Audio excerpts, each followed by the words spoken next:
الحمد لله وكفى وسلام على عباده الذين اصطفى أما بعد فأعوذ بالله من الشيطان الرجيم بسم الله الرحمن الرحيم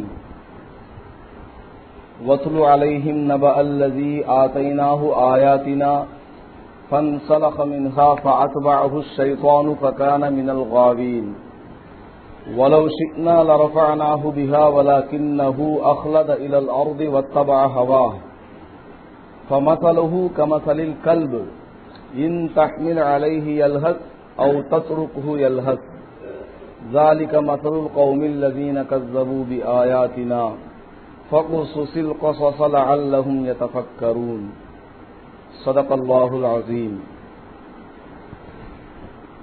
معزز سامعین کرام، تراویح میں الحمدللہ 10 پارے مکمل ہو چکے ہیں. میں نے جو آیت کریمہ تلاوت کی ہے یہ سورہ انعام کی ایک آیت ہے. اس آیت کا شان نزول کیا ہے؟ شان نزول کہتے ہیں آپ صلی اللہ علیہ وسلم کے زمانے میں کوئی واقعہ پیش آیا، اس واقعے کو سامنے رکھتے ہوئے اللہ تبارک و تعالی کوئی حکم نازل کریں، اس کو شان نزول کہا جاتا ہے. یا لوگوں کو سمجھانے کے لیے، مثال پیش کرنے کے لیے اللہ تبارک و تعالی پچھلی گزشتہ امتوں میں سے کوئی واقعہ قرآن کی شکل میں نازل کریں، اس کو بھی شان نزول کہا جاتا ہے.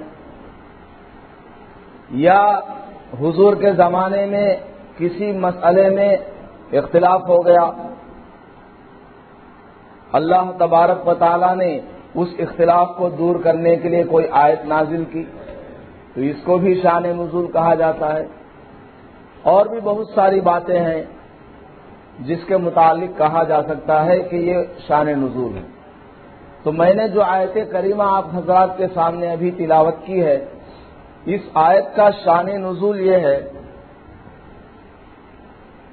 کہ بنی اسرائیل میں ایک بہت بڑا عابد تھا. دراصل اس آیت میں اللہ تبارک و تعالی ایک واقعے کو بیان فرما کر حضور کے زمانے میں جو لوگ تھے ان کو نصیحت کرنا چاہتے ہیں کہ تم لوگ اس بنی اسرائیلی کے مانند کام نہ کرو، جیسا کام اس نے کیا اس طرح کا کام تم نہ کرنا، ورنہ تم بھی اسی جیسا ہو جاؤ گے اور برباد ہو جاؤ گے. واقعہ یہ ہے، حضرت موسیٰ علیہ السلام کو اللہ تعالی نے فرعون اور اس کی لشکر سے نجات دلوائی. حضرت موسیٰ علیہ السلام اپنے قوم کو لے کر، تقریباً وہ 6 لاکھ تھی، 6 لاکھ آدمیوں کو لے کر سمندر کے اندر سے گزر کر پار ہو جاتے ہیں. سمندر میں اللہ تعالیٰ ان کے لیے راستہ بنا دیتے ہیں. اپنی لاٹھی کو سمندر پہ مارتے ہیں تو اس کے 2 ٹکڑے ہو جاتے ہیں، بیچ میں راستہ نکل آتا ہے. اس راستے میں سے گزر کر دوسری جگہ پہنچ جاتے ہیں. فرعون اپنے لشکر کو لے کر اسی راستے کے ذریعے اندر داخل ہوتا ہے تو سمندر مل جاتا ہے. اس واقعے کے پیش آنے کے بعد حضرت موسیٰ علیہ السلام مصر پر قبضہ کر لیتے ہیں، مصر کو حاصل کر لیتے ہیں، فتح پا لیتے ہیں. تو اللہ تبارک و تعالیٰ کا حکم نازل ہوتا ہے، یا قوم ادخلوا الارض المقدسۃ التي كتب اللہ لکم. اے قوم، اے موسیٰ کی قوم، تم اب کیا کرو؟ تمہارا اب کام یہ ہے کہ تم ملک شام جاؤ، وہاں پر قوم عمالقہ ہے، اس نے بیت المقدس پر قبضہ کیا ہوا ہے فلسطین میں، تم وہاں پر جاؤ اور اس ملک پر حملہ کرو اور اپنی مقدس سرزمین کو حاصل کرو، ظالموں کو، جبارین کو وہاں سے ہٹاؤ۔ تو حضرت موسیٰ علیہ السلام اپنے تمام لاؤ لشکر کو لے کر آگے بڑھنے کا ارادہ کرتے ہیں۔ تو ملک شام کے رہنے والوں کو اس کا پتہ چل جاتا ہے کہ اب ہمارا باپ آ رہا ہے، یہ فرعون کی طرح ہمیں بھی برباد کر کے چھوڑ دیں گے۔ فرعون جیسے بہت بڑے بادشاہ کو حضرت موسیٰ نے شکست دی، فرعون سمندر میں ڈوب کر مر گیا، اس کا لاو لشکر تباہ و برباد ہو گیا۔ ہماری قوم تو مختصر ہے، ہماری جماعت، ہماری فوج فرعون کے مقابلے میں کم طاقت رکھتی ہے، ہم کس طریقے سے موسیٰ پر قابو پا سکتے ہیں؟ اس فکر میں ملک شام کے لوگ گرفتار ہو گئے۔ چنانچہ انہوں نے کیا کیا، اس زمانے میں بنی اسرائیل کا ایک بہت بڑا عبادت گزار رہا کرتا تھا، جس کا نام علماء نے بلعم بن باعورہ لکھا ہے۔ بہت بڑا متقی، پرہیزگار، خوب اللہ کی عبادت کرنے والا، اتنا بڑا بزرگ آدمی تھا کہ اگر وہ اپنی زبان سے کسی کے لیے کوئی دعا کرتا فوراً وہ دعا قبول ہو جاتی، ایک سیکنڈ کی تاخیر نہیں۔ اس کو اسم اعظم کا علم تھا، اللہ کا وہ نام جس کو لے کر دعا کرنے سے کوئی بھی دعا ہو وہ قبول ہو جاتی ہے، اسم اعظم اس کو کہتے ہیں۔ اس کا اللہ اس کو پتا تھا، وہ خاص اللہ کا وہ نام لے کر دعا کرتا تھا، دعا قبول ہو جاتی تھی۔ اتنا بڑا بزرگ آدمی تھا کہ اس کو اسم اعظم کا پتہ لگ گیا تھا، اللہ نے اس کو سکھلایا تھا۔ تو لوگوں نے کہا کہ اس بزرگ کے پاس چلتے ہیں اور اس سے موسیٰ علیہ السلام کے خلاف بد دعا کرواتے ہیں۔ چنانچہ تمام لوگ نکلے اور اس بزرگ کے پاس گئے کہ دیکھیے مصر میں ایک آدمی ہے موسیٰ، بہت بڑا ظالم ہے، نعوذ باللہ، بہت سخت آدمی ہے، وہ بلا کسی سبب، بلا کسی وجہ ہمارے ملک پر حملہ کرنے کے لیے آ رہے ہیں۔ آپ ایسا کیجئے کہ آپ ان کے لیے بد دعا کر دیں کہ اللہ تعالیٰ ان کو نیست و نابود کر دے۔ ولی را ولی می شناسد، ولی کو ولی پہچانتا ہے۔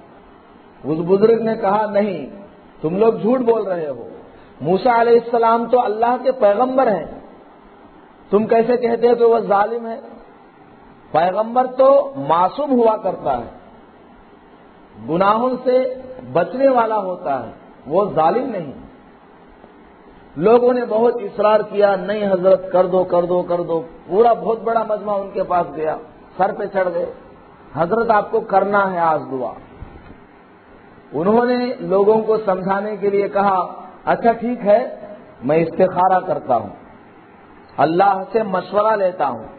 استخارہ کہتے ہیں آپ کو کوئی اہم کام پیش آیا، مثلا سفر میں آپ کو جانا ہے، یا مثلا تجارت آپ کو کرنی ہے، آپ کے پاس 10 لاکھ روپے ہے، آپ تجارت کرنا چاہتے ہیں، لیکن کون سی تجارت کریں آپ تذبذب میں ہیں۔ دل ایک بار کہتا ہے کپڑے کا کاروبار کرو، ایک مرتبہ دل کہتا ہے پرچون کی دکان کھولو، چلر دکان، آپ تذبذب میں ہیں۔ تو ایسے تذبذب کے موقع پر رسول اکرم صلی اللہ علیہ وسلم نے اپنے صحابہ کو حکم فرمایا کہ اللہ سے مشورہ لیا کرو، اللہ تم کو ہدایت دے گا۔ رات میں سونے سے پہلے 2 رکعت نفل نماز پڑھنی ہے، 2 رکعت نماز پڑھتا ہوں میں واسطے اللہ کے۔ نماز پڑھنے کے بعد یہ ایک لمبی دعا آتی ہے، اللہم انی استخیرک و استقدرک بقدرتک، ایک لمبی دعا ہے، اس کو پڑھ کر دعا کرنا ہے، اے اللہ میں تجارت کرنا چاہتا ہوں لیکن میرا دل کبھی یہ کام کرنے کو کہتا ہے، کبھی یہ کام کرنے کو کہتا ہے، آپ میری رہنمائی فرمائیں کہ کون سا کام کرنے سے مجھے فائدہ حاصل ہوگا۔ اتنی دعا کر لیے، سو گئے۔ صبح آنکھ کھلتے ہی دل کی طرف توجہ دینا ہے۔ دل جس کام کو کرنے کو کہتا ہے، جس کی طرف دل مائل ہوتا ہے، سب سے پہلا خیال جس کام کی طرف آتا ہے اس کام کو کرنے میں فائدہ ہوگا۔ اللہ تعالیٰ دل کو ایک کی طرف پھیر دیتے ہیں، اس کا نام ہے استخارہ۔ رسول اکرم صلی اللہ علیہ وسلم نے استخارہ کی دعا اپنے صحابہ کرام رضوان اللہ تعالی علیہم اجمعین کو اس طرح سکھلائی جیسے سورہ فاتحہ کو سکھلائی۔ اتنی تاکید آپ علیہ الصلوۃ والسلام نے فرمائی ہے کہ میرے صحابہ، جب بھی کوئی اہم کام تم کو پیش آئے، تم کو سفر میں جانا ہے، جانا چاہیے یا نہیں جانا چاہیے، فائدہ ہوگا یا نہیں، اللہ سے استخارہ کرو۔ تم کسی عورت سے نکاح کرنا چاہتے ہو تو اللہ سے استخارہ کرو، اے اللہ میرا رشتہ فلان جگہ طے پایا ہے، میرا وہاں پر نکاح کرنا میرے لیے فائدے مند ہوگا یا نہیں ہوگا، اللہ سے نماز پڑھ کے استخارہ کرو۔ بہت سارے کام ہمارے روز بروز پیش آتے ہیں، اگر آپ لوگ اس عمل کو کریں، استخارہ کو کریں، عادت بنا لیں، انشاءاللہ آپ کبھی ناکام نہیں ہوں گے۔ رسول اکرم صلی اللہ علیہ وسلم نے ارشاد فرمایا ہے، جو بھی شخص استخارہ کے ذریعے کوئی عمل کرتا ہے، کوئی کام شروع کرتا ہے، اس میں اللہ کی خیر شامل حال ہوتی ہے، اللہ کی مدد ہوتی ہے، وہ کبھی بھی اس کام میں ناکام نہیں ہوتا۔ اس کا نام ہے استخارہ۔ بیچ میں بات آ گئی تو میں نے کہہ دیا، آپ لوگ بعد میں معلوم کر کے استخارہ کی دعا سیکھ لیں، بہت فائدہ ہوگا۔ تو اس بزرگ نے اس قوم عمالقہ سے کہا، ٹھیک ہے، موسیٰ علیہ السلام کے لیے بددعا کرنے کے لیے تم مجھے مشورہ دے رہے ہو، درخواست کر رہے ہو، میں اللہ سے استخارہ کرتا ہوں، مشورہ لیتا ہوں، اللہ کیا فرماتے ہیں۔ چنانچہ رات میں انہوں نے دعا وغیرہ کر کے استخارہ کر لیا، سو گئے۔ تو اللہ تعالیٰ نے خواب میں ان کو دکھلایا، دل ان کا اس طرف مائل ہوا کہ موسیٰ علیہ السلام کے خلاف کوئی بددعا نہیں کرنی ہے۔ صبح اٹھے تو لوگوں سے کہا کہ دیکھو بھائی، اللہ تعالیٰ نے تو مجھے منع کیا کہ موسیٰ کے لیے بددعا مت کرنا، میں تو بددعا نہیں کروں گا۔ اب لوگوں نے سوچا یار اس کو کیسے منواؤ، یہ مولوی مانتا نہیں ہے، بہت پریشان ہو گئے۔ بالآخر سب نے مشورہ کیا کہ ان کو بہت بڑا ہدیہ دو، ان کو کیا کرو، بہت بڑا ہدیہ دو، تحفہ دو، شاید یہ مان جائے۔ آج کل ایسے نام کے مولوی موجود ہیں، حقیقت میں وہ مولانا نہیں ہوتا ہے، ویسے ہی بس داڑھی واڑی رکھ لیا، لوگوں کو دھوکہ رکھنے کے لیے اپنے آپ کو کہہ دیا کہ میں عالم ہوں، لوگوں کو غلط غلط فتویٰ دیتے ہیں، لوگوں کو غلط غلط مسئلے بتاتے ہیں، ان سے کچھ مال بٹورنے کے لیے۔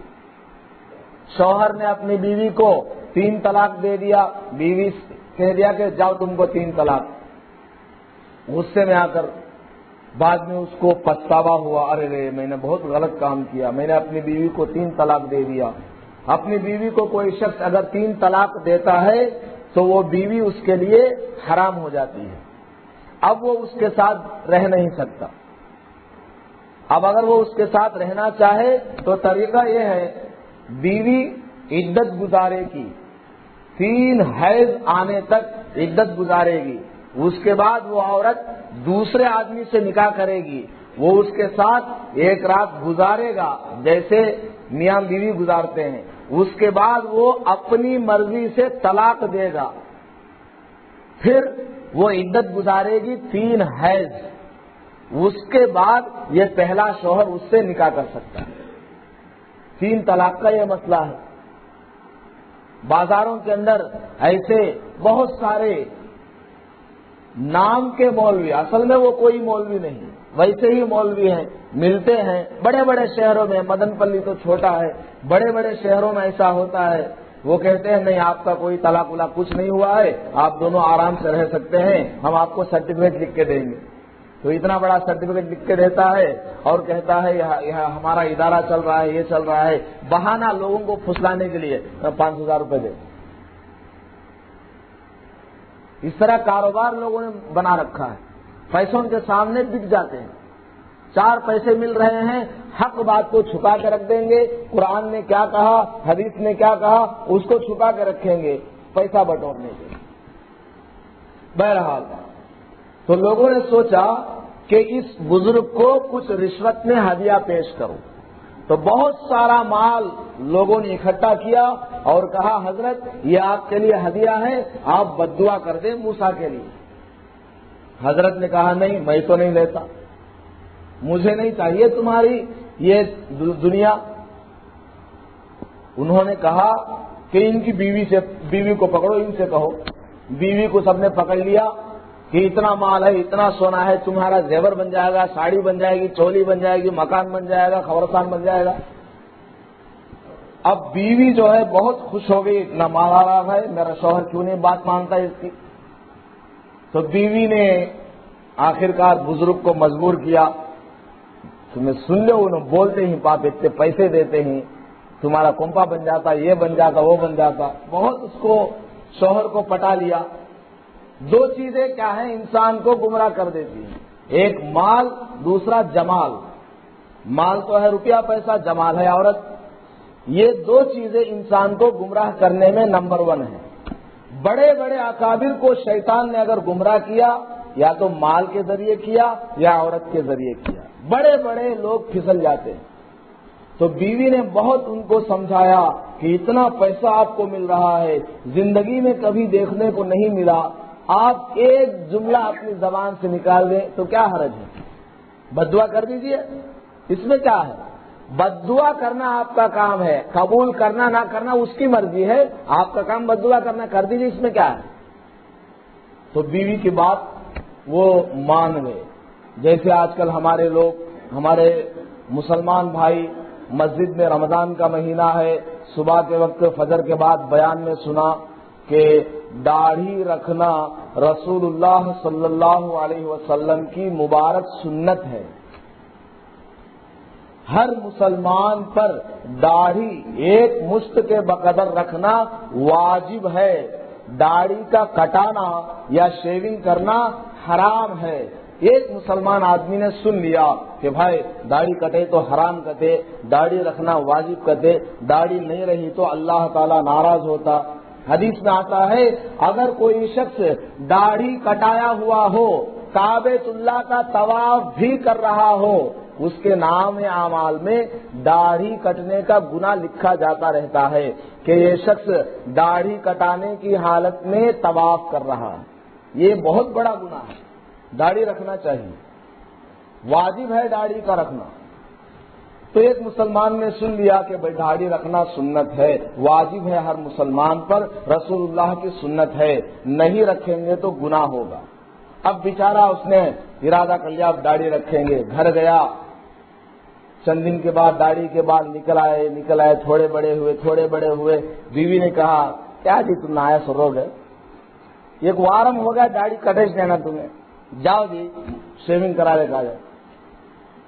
اب وہ بیچارہ ڈرتا ہے، کام بولے تو بیلن لے کو مارتی، کام بولے تو جھاڑو کٹا اٹھا لیتی، پریشان۔ پھر بیچارہ کسی طرح مجبور ہو کر کہہ دیتا ہے کہ بھائی داڑھی رکھنا ہمارے لیے ضروری ہے ورنہ گناہ ہوگا۔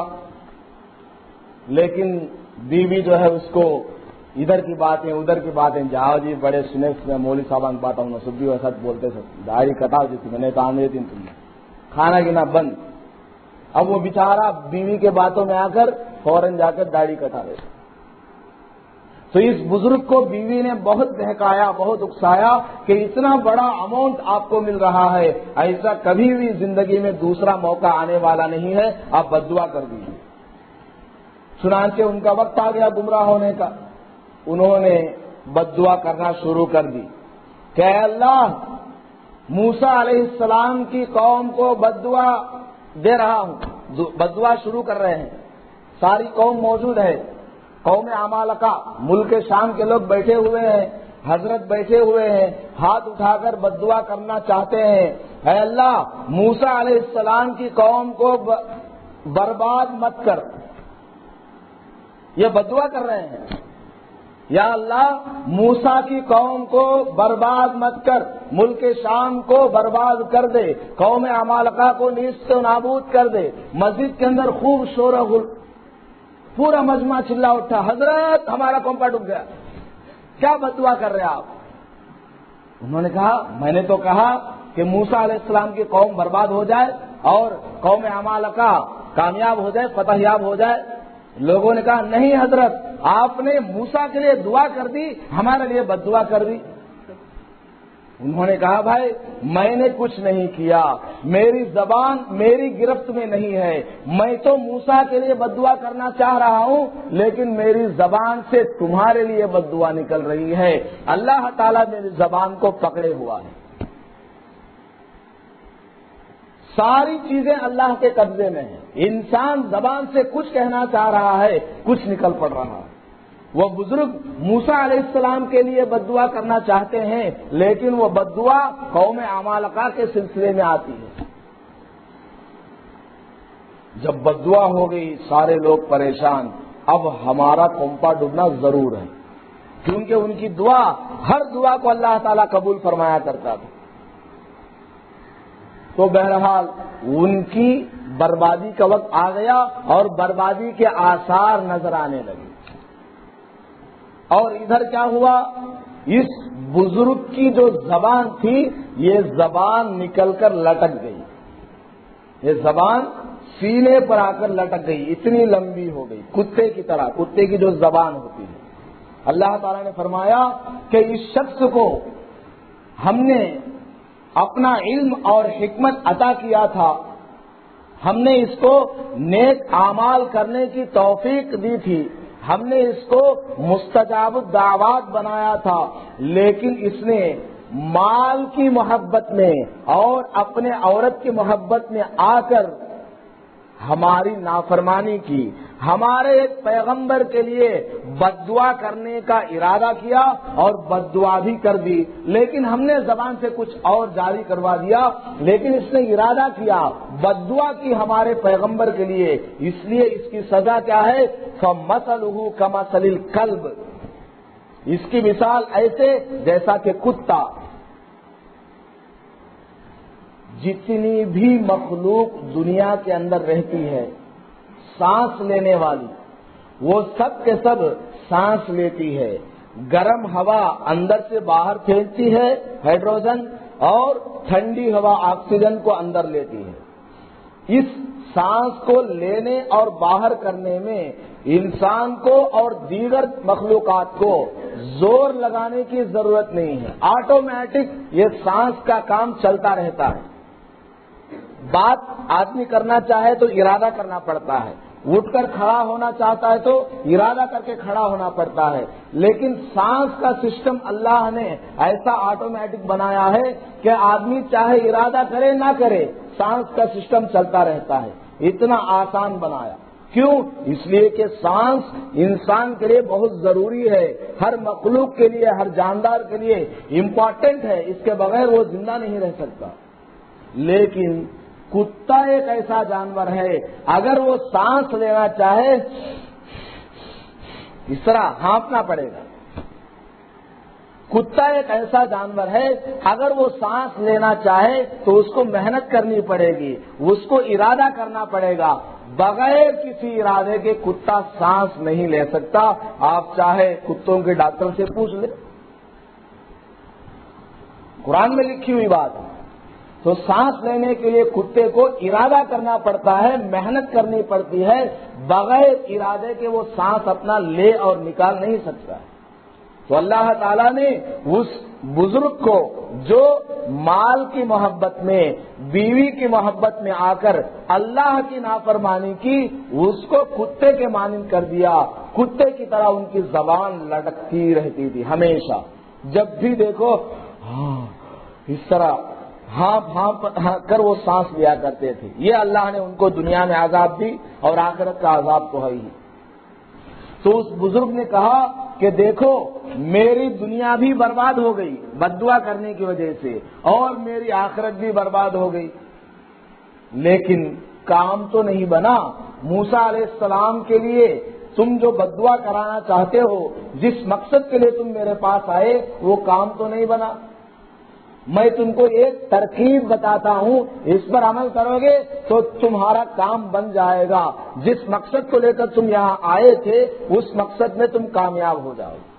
وہ ترکیب یہ ہے، تم اپنی خوبصورت اور نوجوان لڑکیوں کو موسیٰ علیہ السلام کا جو لشکر آ رہا ہے تمہارے اوپر حملہ کرنے کے لیے، ادھر بھیج دو، اور لڑکیوں کو یہ حکم دینا کہ موسیٰ کے لشکری تمہارے ساتھ کچھ کرنا چاہیں، ہاتھ بڑھائے، تم کو کوئی حرکت پیش آئے ان کی طرف سے، تمہیں کچھ نہیں کہنا، ان کو جو کرنا ہے کرنے دو۔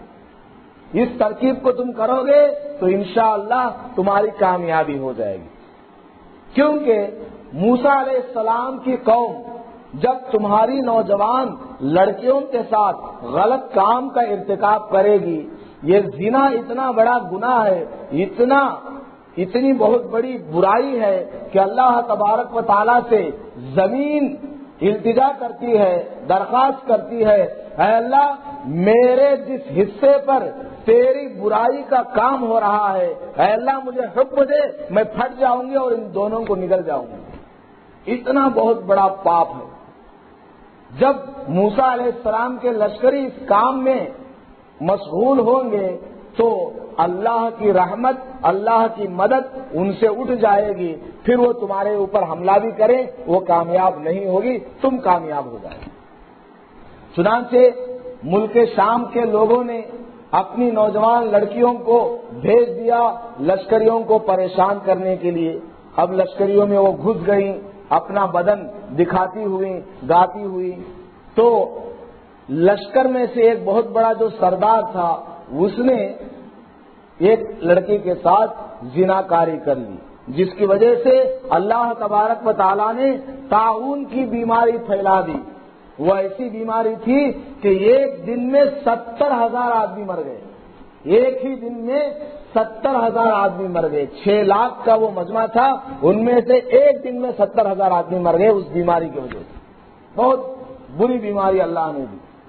پھر تمام لوگوں نے مل کر اس آدمی کو پکڑا جس نے زنا کیا، اور اس عورت کو بھی پکڑا، دونوں کو پھانسی پر لٹکا دیا تاکہ لوگ عبرت حاصل کریں کہ زنا کریں گے تو ایسی سزا ملے گی۔ پھر سب نے مل کر توبہ تلہ کی تو اللہ نے معاف کر دیا۔ بعد میں چل کر انہوں نے ملک شام کو فتح کر لیا۔ اس آیت میں اسی واقعے کو اللہ تعالیٰ نے بیان فرمایا ہے اور نصیحت کی ہے کہ دیکھو اس شخص نے یہ جو بلعم بن باورا تھا، بہت بڑا عبادت گزار، بہت بڑا پرہیزگار تھا، لیکن اس شخص نے مال کی محبت میں، عورت کی محبت میں آ کر ہماری نافرمانی کی تو ہم نے اس کے تمام اعمال کو ضائع کر دیا، ساری نیکیوں کو ہم نے ختم کر دیا، دنیا کے اندر ہم نے اس کو کتا بنا دیا، کتے کی شکل اس کو دے دی، اور مرنے کے بعد اس کے لیے دردناک عذاب ہے۔ تو اللہ تعالیٰ نصیحت فرماتے ہیں کہ دنیا کی لالچ میں نہ آؤ۔ الدنیا جیفۃ وطالبها کلاب، دنیا ایک مردار ہے، دنیا ایک مردار ہے، اور اس کو ناجائز طریقے پر طلب کرنے والا یہ کتا ہے۔ رسول اللہ صلی اللہ علیہ وسلم نے فرمایا انسان کو دنیا میں رہنا ہے، جس طرح آدمی پانی پر سوار ہوتا ہے کشتی میں، پانی کے اوپر ہی چل رہا ہے لیکن پانی کو اپنے اندر آنے نہیں دیتا، پانی کو اگر وہ اپنے اندر آنے دے گا تو برباد ہو جائے گا ڈوب کر۔ تو ایسے ہی مجھے اور آپ کو دنیا کے اندر رہنا ہے، لیکن دنیا کی محبت کو دل میں نہیں لانا ہے، دنیا کی محبت کو دل میں نہیں لانا ہے۔ اللہ کا حکم سامنے رہے، میرا اللہ مجھے دیکھ رہا ہے، میں ناپ تول کر رہا ہوں، اس میں اگر میں نے گھوٹالا کر دیا، کمی کر دی، میرے اللہ کو جواب دینا پڑے گا۔ آج میں 1 روپے کے خاطر جھوٹ بولوں گا، کاروبار کے اندر دغابازی کروں گا، رشوت لے کر سائن کیا کروں گا، تو میرے اللہ کو مجھے جواب دینا پڑے گا۔ دنیا کی ناجائز محبت سے حدیث میں روکا گیا، قرآن میں روکا گیا۔ حلال طریقے سے جتنا چاہے کماؤ، لیکن مال و دولت کی محبت دل کے اندر نہیں ہونی چاہیے، ناجائز طریقے سے مال کو حاصل نہیں کرنا چاہیے۔ دنیا کیا ہے؟ اللہ تعالیٰ نے قرآن شریف میں ارشاد فرمایا، وَاضْرِبْ لَهُم مَّثَلَ الْحَيَاةِ الدُّنْيَا كَمَاءٍ أَنزَلْنَاهُ مِنَ السَّمَاءِ۔ دنیا کی مثال ایسی ہے جیسا کہ پانی کے مانند ہے دنیا۔ جس طریقے سے پانی زمین پہ آپ ڈالیں گے، ایک جگہ اس کو قرار نہیں، جدھر اس کو ڈاؤن مل جائے گا، نشیب مل جائے گا، ڈھلاؤ مل جائے گا، پانی اس طرف کو بہہ پڑے گا۔ تو دنیا بھی ایسے ہی ہے، ایک آدمی کے پاس دنیا نہیں رہتی۔ ہندوستان کا بادشاہ اس سے پہلے کوئی اور تھا، اس کے بعد اب کوئی اور ہے، اس کے بعد دوسرا کوئی آئے گا۔ دنیا کے اندر آپ دیکھ لیجئے، مال کسی ایک آدمی کے پاس قائم نہیں رہتا، دنیا ایک آدمی کے پاس نہیں رہتی، آج تیرے پاس تو کل میرے پاس، پرسوں کسی اور کے پاس۔ اسی لیے اللہ نے فرمایا دنیا پانی کے مانند ہے، جہاں اس کو موقع مل جائے گا وہاں کو بہہ پڑے گا۔ ایسے ہی اللہ تعالیٰ نے ارشاد فرمایا وَمَا هَٰذِهِ الْحَيَاةُ الدُّنْيَا إِلَّا لَهْوٌ وَلَعِبٌ۔ دنیا کی زندگی صرف اور صرف لہو اور لعب ہے، کھیل اور تماشا ہے۔ دنیا کی زندگی 60-70 سال کی یہ بہت مختصر سی زندگی ہے۔ قیامت کے دن اللہ تعالیٰ کے سامنے انسان کہے گا ما لبثوا غیر ساعہ۔ آخرت کی زندگی کو جب وہ دیکھے گا، آخرت کا ایک دن 50,000 سال کے برابر ہے۔ آخرت کا ایک دن دنیا کے 50,000 سال کے برابر ہوگا۔ آخرت میں آدمی کہے گا دنیا کے اندر میں مختصر سے وقت کے لیے رہا، 1-1.5 گھنٹہ میں نے دنیا کے اندر زندگی گزاری، 60-70 سال کی طویل زندگی اس کو 1-1.5 گھنٹہ معلوم ہوگی۔ حضرت نوح علیہ السلام کی عمر 1000 سال سے زیادہ تھی۔ اللہ تعالیٰ نے موت کے بعد ان سے پوچھا اے نوح، اے ہمارے پیغمبر، تم نے دنیاوی زندگی کو کیسے پایا؟ تو انہوں نے فرمایا اے اللہ، مجھے ایسا معلوم ہوا کہ ایک مکان ہے جس کے 2 دروازے ہیں، ایک دروازے سے میں داخل ہوا، دوسرے دروازے سے باہر نکل آیا، ایسے مجھے لگا دنیا کی زندگی اتنی مختصر معلوم ہوتی ہے۔ آپ لوگ اپنے بچپن کا خیال کریں، ابھی مسجد میں بیٹھے ہوئے آپ اپنی پرائمری سٹیج کو سوچیں تو آپ کو ایسا لگے گا شاید ابھی 2 دن پہلے میں اسکول میں پڑھ رہا تھا۔ تو مرنے کے بعد انسان کو ایسا ہی لگے گا کہ میری 60-70 سال کی زندگی صرف 1 گھنٹے کی، بلکہ اس سے بھی کم، عشیۃً او ضحاہا، یا تو صبح کا وقت تھا یا پھر شام کا وقت تھا بس۔ تو بزرگوں اور دوستوں، اتنی مختصر سی زندگی کے لیے، 60-70 سال کی زندگی کے لیے، اس کی عزت کے لیے اللہ کی نافرمانی کیوں کرے؟ ہزاروں لاکھوں سال کی زندگی جو مرنے کے بعد آنے والی ہے، اس کو ہم تباہ و برباد کیوں کریں؟ جائز طریقے سے مال کو کمانا چاہیے، مال و دولت کی محبت دل میں نہیں ہونی چاہیے۔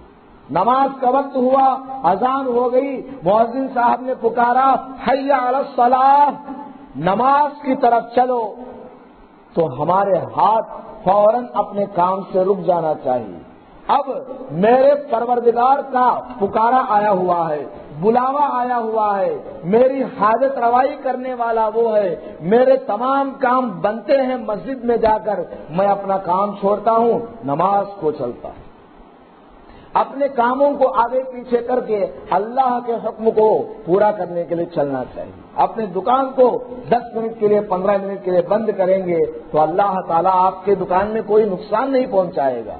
اللہ تعالیٰ نے ہر مخلوق کی روزی کی ذمہ داری اپنے ذمہ لی ہے۔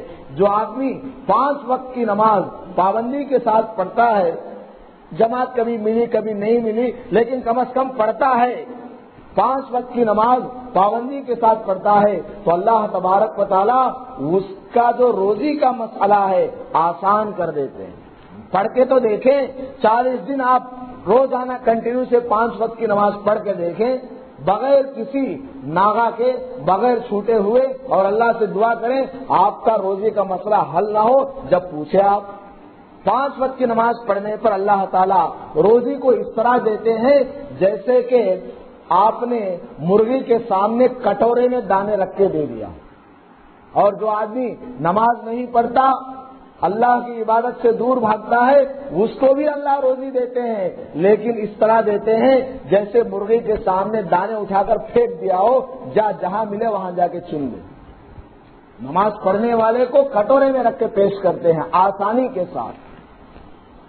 تو بزرگوں اور دوستوں، دنیا کی محبت میں آ کر اپنی آخرت کو برباد نہیں کرنی چاہیے۔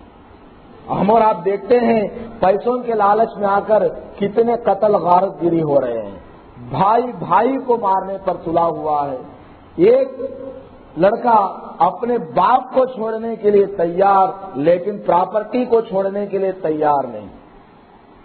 بہت ساری اولاد آپ کو ایسی نظر آئے گی کہ ماں باپ سے بھی اپنا رشتہ توڑ لیتے ہیں صرف پیسوں کی وجہ سے، مال و دولت کی وجہ سے، میراث کی تقسیم کی وجہ سے۔ تو دنیا کی محبت دل میں آ جائے تو ساری اس کی زندگی تباہ و برباد۔ یہ دنیا اور آخرت یہ دونوں آپس میں سوکن ہیں، دنیا کی محبت دل میں آ گئی تو آخرت کی محبت نہیں آ سکتی، اور جس کے دل میں آخرت کی محبت ہوگی اس کے دل میں دنیا کی محبت نہیں ہوگی۔ ہر حالت میں ہمیں الحمدللہ کہنا چاہیے۔ دنیا کا فائدہ ہوا جب بھی الحمدللہ، نقصان ہوا جب بھی یہی سمجھنا چاہیے یہ آخر دنیا ہے، ایک دن مجھے مر کے جانا ہے، میرا نقصان ہو گیا تو کوئی بات نہیں، اللہ کی جو مرضی۔ آخری بات آپ کے سامنے عرض کروں، حضرت پیران پیر غوث پاک دستگیر رحمت اللہ علیہ ایک مرتبہ ایک مجلس میں تشریف فرما تھے، ایک شخص آیا اور ان کو خبر دی کہ حضرت آپ کا جو جہاز تھا پانی میں لے اپنا سامان تجارت لے جا رہا تھا وہ ڈوب گیا۔ تو حضرت شیخ عبد القادر جیلانی رحمت اللہ علیہ نے کہا الحمدللہ۔ تھوڑی دیر کے بعد ایک اور شخص آیا، اس نے آ کر کہا کہ حضرت آپ کا جو جہاز پانی میں ڈوب گیا تھا وہ ڈوبتے ڈوبتے بالآخر کسی طرح بچ کر نکل آیا ہے۔ حضرت نے کہا الحمدللہ۔ مریدین جو بیٹھے ہوئے تھے انہوں نے پوچھا کہ اے شیخ، آپ جہاز کے ڈوبنے پر بھی الحمدللہ بول رہے ہیں، اس کے بچ کر نکلنے پر بھی الحمدللہ بول رہے ہیں، ہماری سمجھ میں کچھ نہیں آیا۔ حضرت غوث پاک دستگیر رحمت اللہ علیہ نے فرمایا جب مجھے یہ خبر ملی کہ میرا مال پانی میں ڈوب کر غرق ہو رہا ہے تو میں نے اپنے دل کی طرف توجہ دی، میرا دل کیا کہتا ہے، کیا میرے دل کو اس مال کے نقصان پر غم پہنچ رہا ہے، اللہ سے کہیں شکوہ تو نہیں کر رہا ہے۔ میں نے جب اپنے دل کی طرف دیکھا تو میرے دل نے کہا ساری دنیا دی ہوئی اللہ کی ہے، اس نے اگر لے لیا تو کیا ہوا۔ میرے دل نے یہ کہا، اس پر میں نے اللہ کا شکر ادا کیا، الحمدللہ، میرا دل بالکل مطمئن ہے۔ بعد میں جب دوسری خبر آئی کہ میرا مال بچ کر نکل گیا، پھر میں نے اپنے دل کی طرف توجہ دی کہ میرا دل کیا کہتا ہے، کہیں تکبر تو نہیں کر رہا ہے کہ میرا مال بچ گیا، میرا فائدہ ہو گیا۔ تو میرے دل نے کہا یہ مال اللہ کا تجھ کو امانت کے طور پر دیا ہوا ہے، اس امانت کی تم کو حفاظت کرنی ہے، صحیح راستے میں خرچ کرنی ہے، دین کے کاموں میں لانا ہے۔ میرے دل نے یہ کہا کہ اللہ کا شکر ادا کر، تو میں نے کہا الحمدللہ۔ ہمارے بزرگوں نے تو یہ سکھلایا۔ ہمارے مسلمان بھائی آج خواجہ حضرت شیخ عبد القادر جیلانی رحمت اللہ علیہ کا نام لیتے ہیں، ان کے نام پر 11ویں فاتحہ کرتے ہیں اور لوگوں کے کمپے ڈباتے ہیں۔ کیا فائدہ اس طرح کا تعلق، ایسی محبت ان سے رکھنے سے؟ پیر اور شیخ تو اتنا بڑا بزرگ آدمی کہ دنیا کی محبت دل میں نہیں رکھتا، اور اس کے نام پر فاتحہ کرنے والا یہ مسلمان ان کو بدنام کر رہا ہے۔ نام لیتا ہے شیخ عبد القادر جیلانی رحمت اللہ علیہ کا، اور دوسروں کا مال ہڑپنے کے لیے تیار، دوسروں کو دغا بازی کرنے کے لیے تیار۔ بزرگوں اور دوستوں، ایسی جھوٹی محبت سے کوئی فائدہ نہیں۔ محبت تو یہ ہے کہ بڑے نے جس طریقے سے زندگی گزاری ہے، بڑے نے جس طریقے سے سنت کو اپنایا ہے، بڑے نے جس طریقے سے اللہ کی رسی کو مضبوطی کے ساتھ تھاما، قرآن کے احکام پر عمل کیا، اسی کے پیروی تم بھی کرو جب کہیں گے کہ تم کو ان سے محبت ہے، ورنہ صرف بوندی کھانے سے، پوری کھانے سے محبت کچھ نہیں۔ وہ نماز پڑھا کرتے تھے، کیا آپ ان کی طرح نماز پڑھتے ہیں؟ تو محبت ایسی ہونی چاہیے۔ بہرحال میں یہ عرض کر رہا تھا کہ دنیا کی محبت، ناجائز محبت دل میں نہ ہو۔ دنیا میں تو رہنا ہے، دنیا کو کمانا ہے، لیکن حلال طریقے سے کمانا ہے۔ ناجائز محبت دل میں آ گئی تو پھر وہ جو بہت بڑا عبادت گزار تھا موسیٰ علیہ السلام کے زمانے کا، اس کی طرح دنیا میں بھی ذلیل ہونا پڑے گا اور آخرت میں بھی ذلیل ہونا پڑے گا۔ اللہ تعالیٰ سے دعا ہے کہ اللہ تبارک و تعالیٰ مجھے اور آپ کو اور تمام مسلمانوں کو دنیا کی ناجائز محبت سے محفوظ فرمائے، اور آخرت کی محبت کو ہمارے دل میں پیوست کر دے، اور اللہ تبارک و تعالیٰ سے اپنے حاجات کو پیش کرنے کی توفیق نصیب فرمائے۔ وآخر دعوانا الحمدللہ رب العالمین۔ روزے کا ایک مسئلہ، ایک آدمی بہت بوڑھا ہو گیا، بالکل ریٹائرڈ، بدن کے اندر طاقت نہیں، اٹھ نہیں سکتا، بیٹھ نہیں سکتا، اب رمضان کا مہینہ آیا، روزہ وہ نہیں رکھ سکتا ہے، بالکل طاقت نہیں بدن میں۔